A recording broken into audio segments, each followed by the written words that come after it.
Hey guys, welcome to another Finding Avalon Tantalising tidbit. Today we're going to go through some of the tools and equipment that we carry on board, some of the stuff that bought before we started this adventure, and some of the things we've collected along the way. It's not actually a super extensive list of stuff, but yeah, I think it'll be really helpful. This question actually came from one of our YouTube followers. They emailed in and had said that they've been following the adventure from the beginning and had wondered what kind of tools we started off with, and what kind of stuff or what kind of equipment we wish that we'd started off with. So I hope you find this pretty helpful. I hope this answers your questions. If you're not into the technical side of what kind of tools and stuff you might want on your boat, then maybe skip this one and find one of our other episodes. So the first question is power tools. We only have 4 power tools on board Avalon. The first one is a jigsaw. I've only ever used it once and haven't used it again. So it's not the most useful power tool that I have on the boat.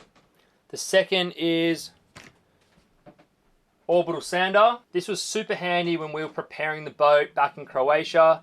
When the boat was out of the water, we used this kind of stuff to sand back the whole hull, all the anti-foul. We even sanded back the keel. Also, it's really great for if you're touching up any work inside the boat, restoring little bits of teak and things like that. I've got a box here of different grits. Everything from 80 to 4,000, going up all the ranges there. Yeah, make sure you've got a lot of different grits of sandpaper that fit your sander. Now, the 2 most important power tools that I have on board, my cordless drill, cordless angle grinder. These came in a set. I bought them in the beginning. Cordless drill I use every single day. It's a must-have on the boat, so go get yourselves one of those. Cordless angle grinder. I actually purchased this as an emergency tool in case we lost a rig or something while we're at sea.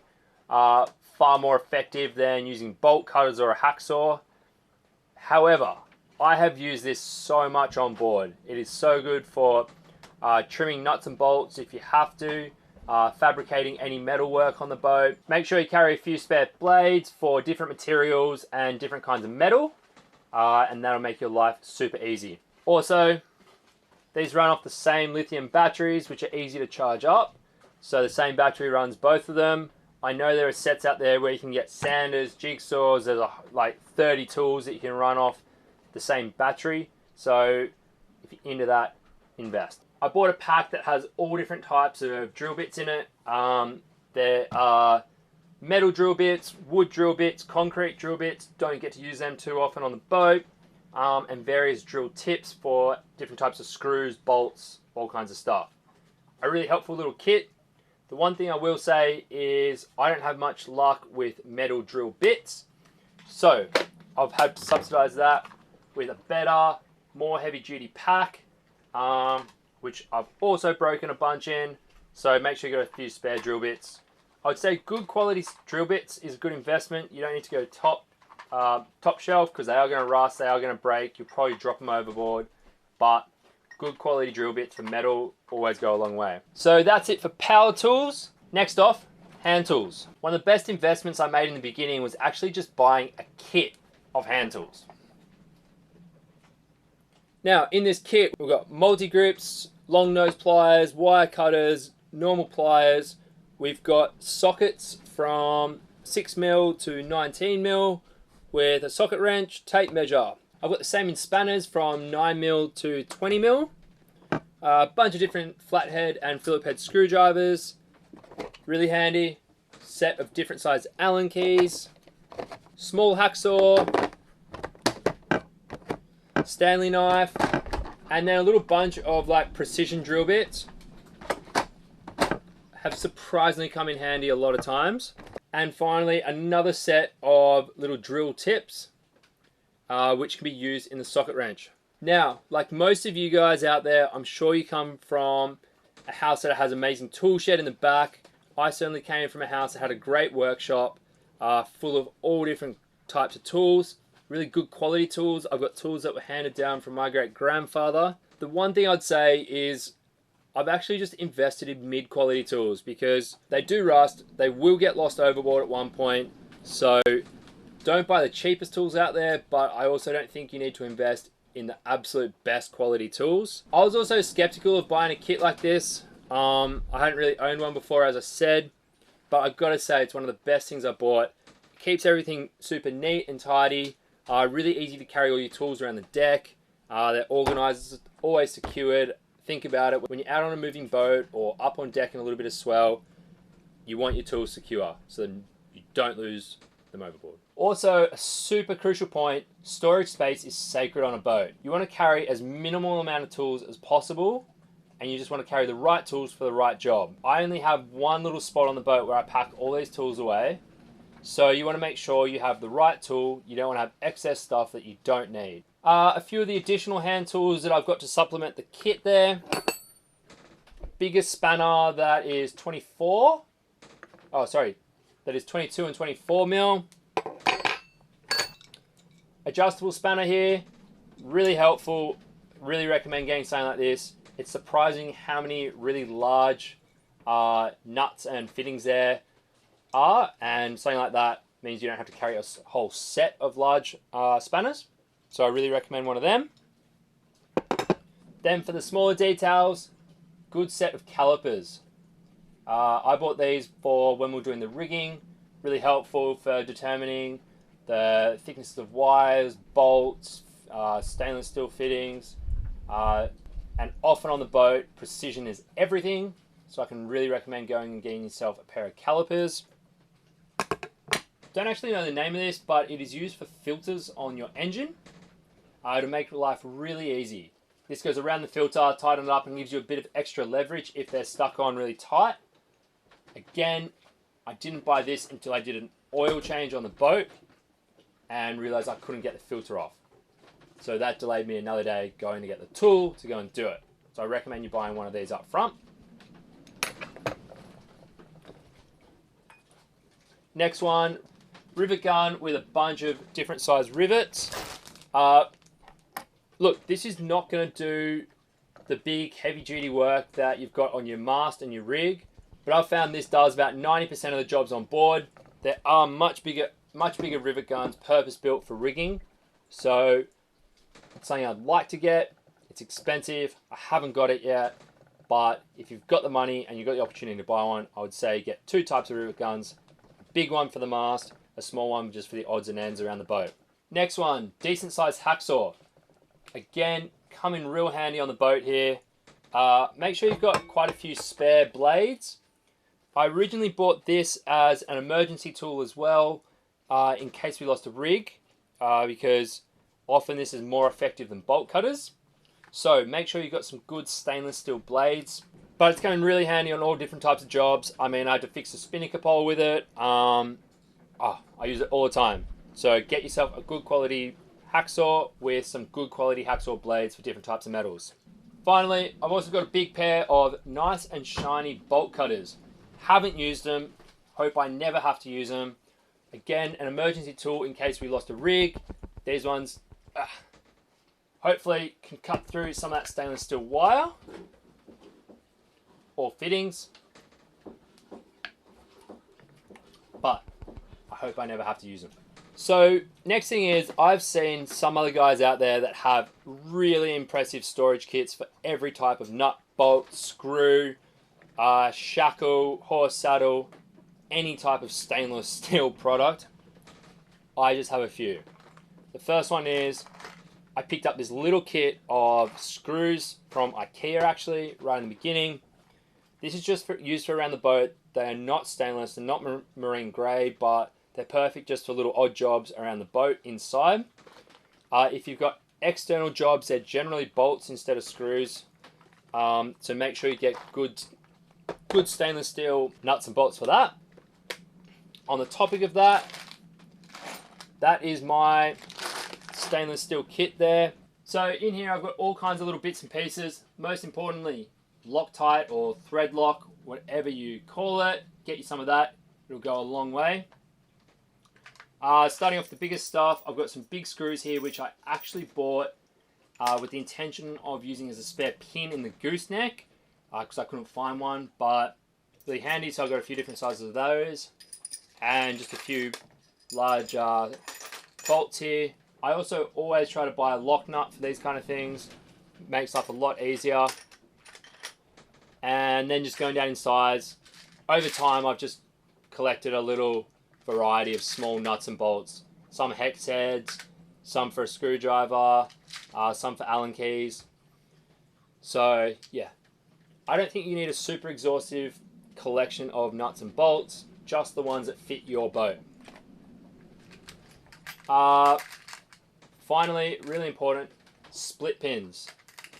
If you don't know, these hold your rigging together and keep all the pins in place. So make sure you've got a lot of different size split pins and spares.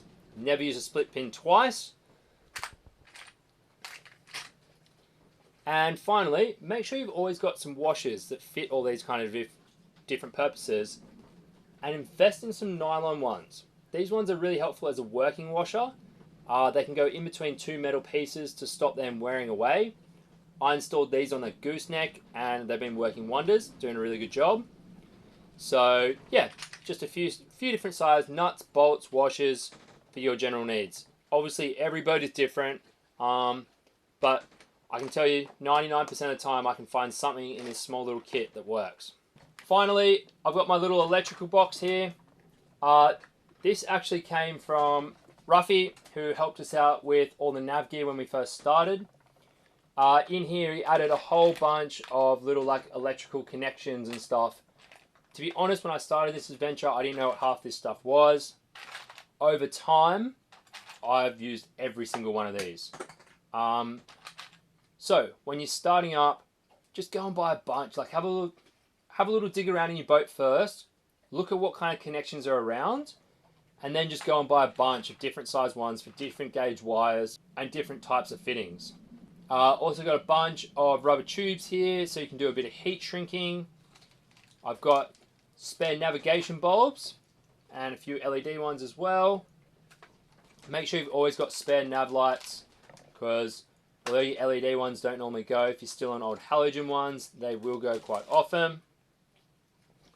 And finally, although not electrical, I also keep all my hose clamps in here.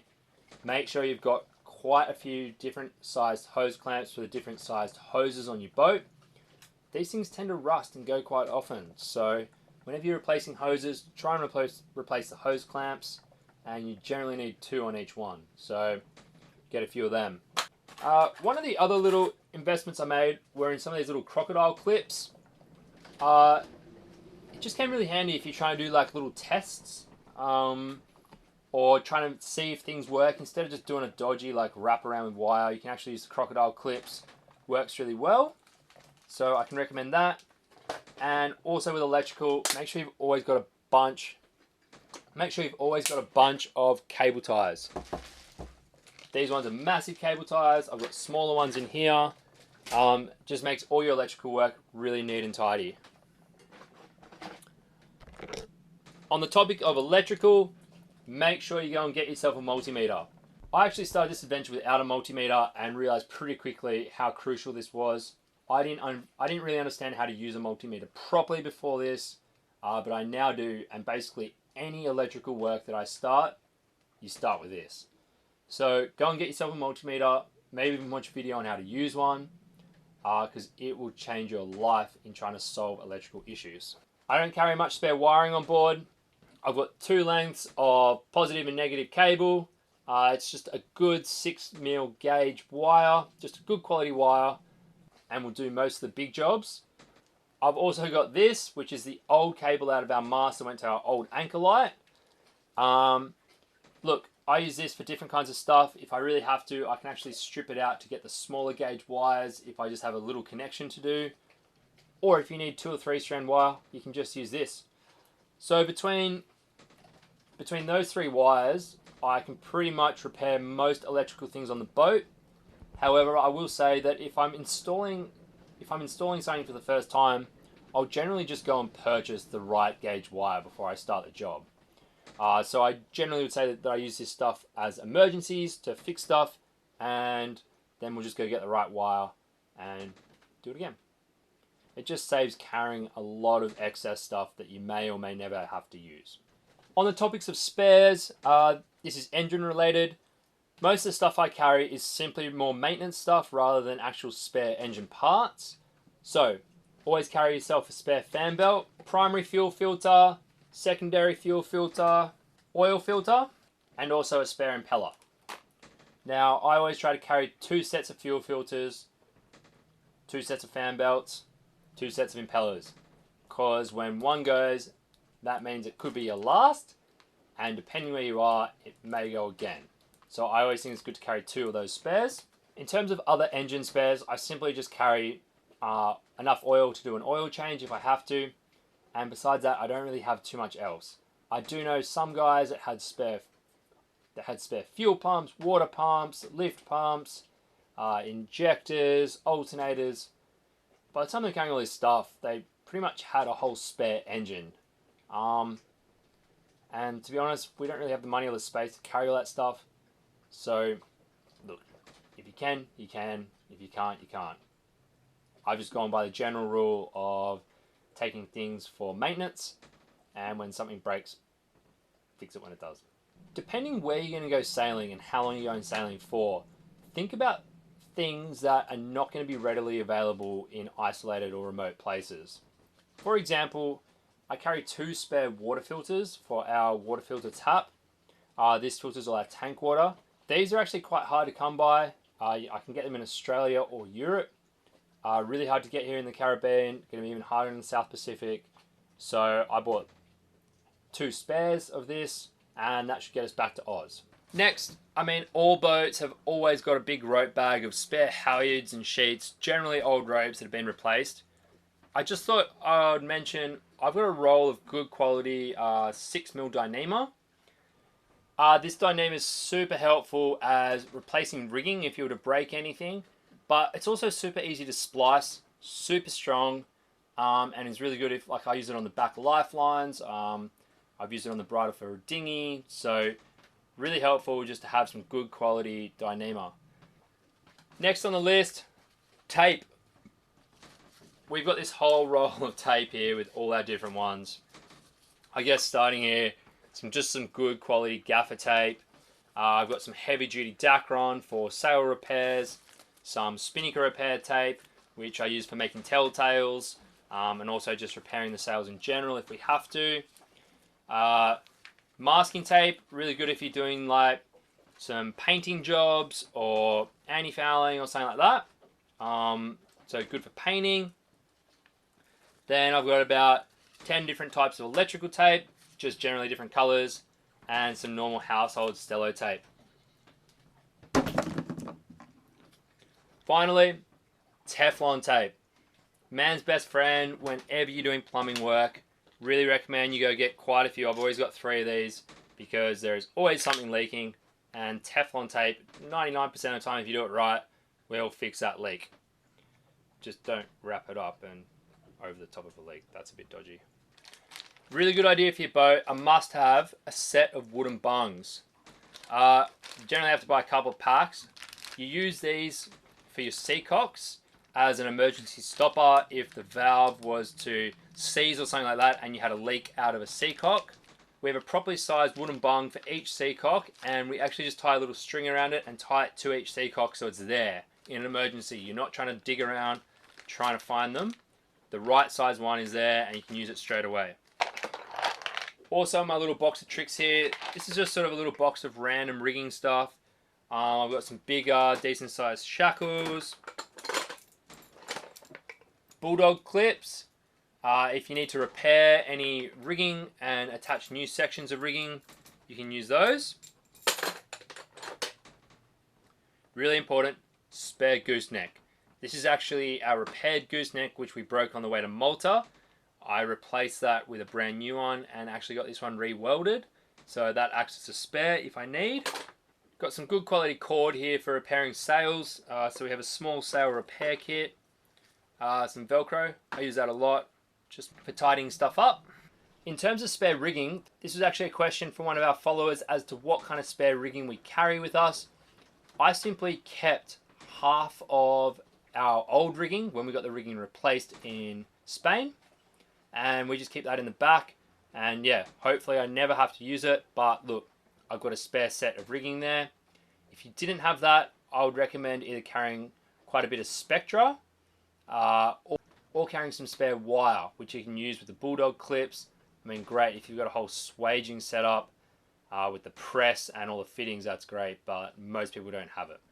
So yeah, I just carry some of our old rigging with us. Next on the list, WD-40, every mechanic's best friend for any kind of motor work, anything that has a moving part really. WD-40 does a great job. Battery fluid, if you've got flooded lead acid batteries, you're going to need water to top them up.